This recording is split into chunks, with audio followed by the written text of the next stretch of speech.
வேதா வந்து மனசு கஷ்டப்பட்டு இந்த மாதிரி தன்வி வந்து என்னை விட்டு போயிடுவாளோன்னு எனக்கு பயமாக இருக்குது. மிர்னாலினி வந்து கொஞ்சம் கொஞ்சமாக தன்வியை அவள் பக்கம் இழுக்கிறாங்க அப்படின்னு சொல்லிட்டு சொன்னோன்னே அது அதிர்ச்சி அடைகிறாரு. விக்ரம் என்ன சொல்கிறாருன்னா, ஆமாம் தாஜ்மஹால் கூட நம்ம செஞ்சு கொடுத்த தாஜ்மஹாலை அவள் எடுத்துகிட்டு போனான். ஆனால் வரும்போது மிர்னாலினி கொடுத்தது வந்து தாஜ்மஹாலை எடுத்துகிட்டு வந்தா. அது மட்டும் கிடையாது, மிர்னாலினி நிறைய கிஃப்ட் வாங்கி கொடுக்குறாங்க, அது எல்லாம் என்கிட்ட மறைக்கிறா. எனக்கு ரொம்ப பயமாக இருக்குது விக்ரம் அப்படின்னு சொல்லிட்டு அழறாங்க. அதை கேட்டு விக்ரம் வந்து ஒரு முடிவு பண்ணுறாரு. எல்லாரையுமே வந்து வீட்டில் வந்து கூப்பிடுறாரு. அப்போ எல்லாருமே ஹாலுக்கு வராங்க. அப்போ வந்து எல்லாருக்கிட்டையும் ஒரு விஷயம் சொல்கிறாரு. இனிமேட்டு வந்து தன்வியை வந்து நம்ம வேதா கிட்டேருந்து யாருமே பிரிக்க முடியாது, மிர்னாலினி கூட பிரிக்க முடியாது.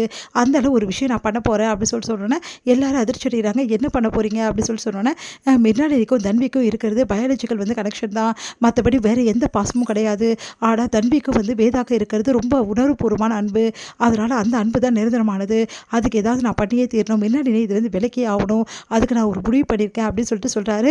இந்த மாதிரி வந்து தன்வியை வந்து மிர்னாலினி கிட்டேருந்து தத்து கொடுக்கணும் நம்ம வேதாக்கு அப்படின்னு சொல்லணுன்னா அதிர்ச்சி அடைகிறாங்க. இல்லை எப்படி முடியும், அது வந்து மிர்னாலினி நினச்சா தானே முடியும், அதை நான் முடிச்சு காட்டுறேன், எல்லா ஏற்பாடும் பண்ணுங்க அப்படின்னு சொல்லணுன்னா தன்வி சந்தோஷம் தாங்கவே முடியல. அதே மாதிரி வேதாக்கும் சந்தோஷமாக இருக்குது. வேதா வந்து சொல்கிறாங்க, நிஜமாகவே நடக்குமா இதெல்லாம், கண்டிப்பாக நடக்கும் அப்படின்னோடனே எல்லா ஏற்பாடும் பண்ணிடுறாங்க கோயிலில். அப்போ வந்து குருக்கள் வந்து சொல்கிறாரு, இந்த மாதிரி வந்து யார் வந்து தத்து கொடுக்க போகிறாங்களோ அவங்க வந்து உட்காருங்க அப்படின்னு சொல்லிட்டு சொன்னோன்னே வேதா ஒரு பக்கமும் தத்து கொடுக்குறவங்க ஒரு பக்கமும் உட்காருங்க அப்படின்றாங்க. சரி, குழந்தையோட அம்மா வரலையானா அவங்க இறந்து போயிட்டாங்க அப்படின்னு சொல்லிட்டு சொல்லிடுறாங்க கெஜா. இல்லை அவங்க உயிரோடு தான் இருக்காங்க அப்படின்னு சொல்லிட்டு விக்ரம் சொல்கிறாரு. எல்லாருமே அதிர்ச்சி அடைகிறாங்க. என்னாச்சு அப்படின்னு சொல்லிட்டு பார்த்துட்டு இருக்க, எப்படி மிர்னாலினி வர முடியும்னா கரெக்டாக மிர்னாலினியும் அந்த டைமுக்கு வந்துடுறாங்க. எல்லாம் அதிர்ச்சி அடைகிறாங்க. கண்டிப்பாக மிர்னாலினி பிரச்சனை பண்ண போகிறா, கண்டிப்பாக தத்து கொடுக்க மாட்டா அப்படின்னு சொல்லிட்டு எல்லாருமே வந்து பார்த்துட்ருக்காங்க. அப்போ மிர்னாலினி அவளோட குழந்தைய வந்து என்ன பண்ணுறாங்க, தன்வியை கட்டிப்பிடிச்சு அடறாங்க.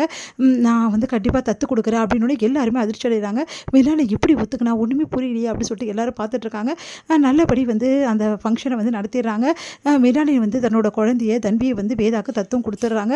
ரொம்ப சந்தோஷப்படுறாங்க வேதா. வேதாக்கு சந்தோஷம் தாங்க முடியல, தேங்க்ஸ் சொல்கிறாங்க மிர்னாலினிக்கு. அடுத்து மிர்னாலினி வந்து ரொம்ப கஷ்டப்பட்டு அங்கேருந்து வந்து கிளம்பி போகிறாங்க. இதெல்லாம் எப்படி நடந்தது ஒன்றும் புரியலையே அப்படின்னு விக்ரம் வந்து அப்படியே அமைதியாக இருக்கார். உனக்கு எல்லாருமே கேட்குறாங்க, விக்ரம் சொல்லு விக்ரம் எப்படி நடந்தது அப்படி சொல்லி சொன்னோன்னே, இந்த மாதிரி வந்து மிர்னாலினி பார்க்க விக்ரம் வந்து போயிருப்பார். அப்போ மிர்னாலினிக்கு இந்த மாதிரி தத்து கொடுக்கணும்னா நான் ஏன் என் குழந்தைய தத்து கொடுக்கணும் அப்படின்னு சொல்லிட்டு கேட்குறாங்க.